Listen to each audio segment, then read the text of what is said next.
बूढ़ा चोर रहता था। 16 वर्षीय उसका एक बेटा भी था। चोर जब ज्यादा बूढ़ा हो गया तो वह अपने बेटे को चोरी की विधा सिखाने लगा और कुछ ही दिनों में वह लड़का चोरी विधा में सब कुछ सीख गया। अब दोनों बाप बेटे आराम से जीवन बिताने लगे। एक दिन बूढ़े चोर ने अपने बेटे से कहा कि देखो बेटा, साधु संतों की बात कभी नहीं सुननी चाहिए। अगर कहीं कोई महात्मा तुम्हें उपदेश देता दिखाई दे तो उसी समय तुम अपने कानों में उंगली डालकर वहां से भाग जाना, समझे? हाँ बापू, समझ गया। मैं कभी किसी साधु की बात नहीं सुनूंगा। एक दिन लड़के ने सोचा क्यों ना आज राजा के महल पर ही हाथ साफ कर दूं। ऐसा सोचकर वो उधर ही चल पड़ा। थोड़ी दूर जाने के बाद उसने देखा कि रास्ते के बगल में कुछ लोग एकत्र होकर खड़े हैं। तभी उसने एक आते हुए व्यक्ति से पूछा कि उस स्थान पर इतने लोग क्यों खड़े हैं।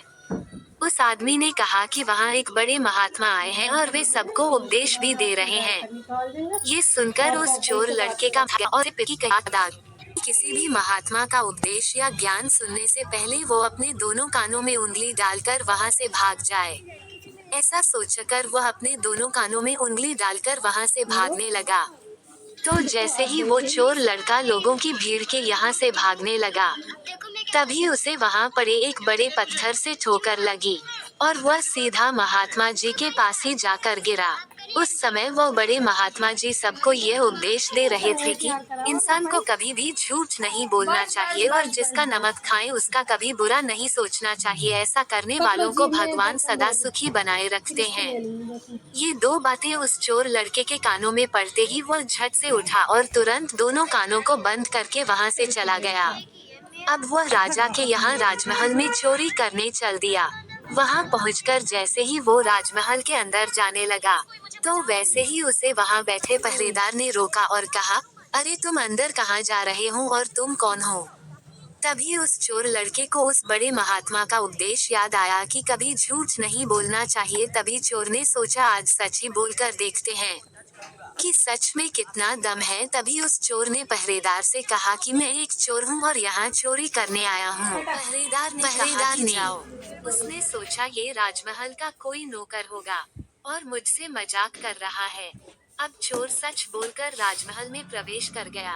वो एक कमरे में घुसा, वहाँ ढेर सारा पैसा तथा जेवर देख उसका मन खुशी से भर गया। उसने एक बड़े थैले में खूब सारा धन भर लिया और फिर वो दूसरे कमरे में घुसा। वहाँ रसोई घर था और वहाँ कई तरह का भोजन रखा हुआ था। वह खाना खाने लगा। खाना खाने के बाद वह थैला उठाकर चलने लगा कि तभी फिर से उसे महात्मा का उपदेश याद आ गया, जिसका नमक खाओ उसका कभी बुरा मत सोचो।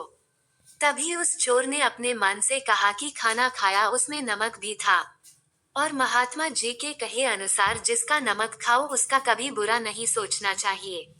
इतना सोचकर चोर लड़के ने पैसों और जेवरों का थैला वापस वहीं रख दिया और राजमहल से जाने लगा।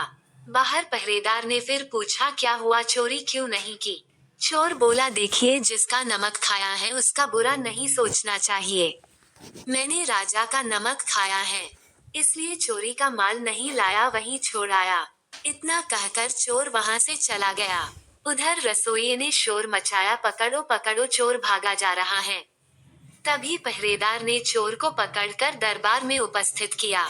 राजा के पूछने पर उसने बताया कि महात्मा के द्वारा दिए गए उपदेश के मुताबिक मैंने पहरेदार के पूछने पर खुद को चोर बताया था, क्योंकि मैं चोरी करने आया था।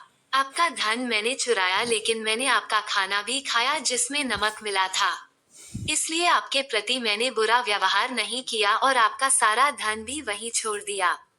चोर की बात से राजा बहुत प्रसन्न हुआ और उसे अपने दरबार में नौकरी दे दी और वह चोर 2-4 दिन घर नहीं गया। तो उसके बूढ़े पिता को चिंता हो गई कि शायद बेटा चोरी करते पकड़ा गया होगा। लेकिन जब 4 दिन के बाद उसका लड़का आया, उसका बाप अचंभित रह गया क्योंकि उसके बेटे ने अच्छे कपड़े पहने हुए थे।